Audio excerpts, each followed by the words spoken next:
សូមស្វាគមន៍មកកាន់ឆ្នោតខ្មែរលទ្ធផលទេថ្ងៃច័ន្ទខែមីនាថ្ងៃទី30 ជា Channel ចូលចិត្តនិងចែករំលែកវីដេអូសូមអរគុណសម្រាប់ការទស្សនាចំណាំនេះជាវីដេអូសាកល្បងឆ្នោតមិនមែនជាលទ្ធផលផ្លូវការទេសូមទស្សនាជាឯកសារយោងនិងកំសាន្ត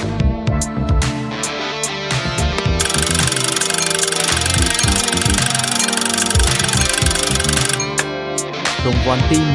2 5 0 0 8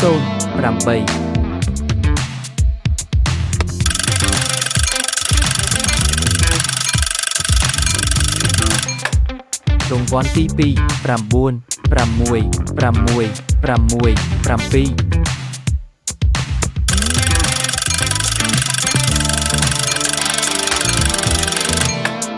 រង្វាន់ទី3 9 0 7 3 0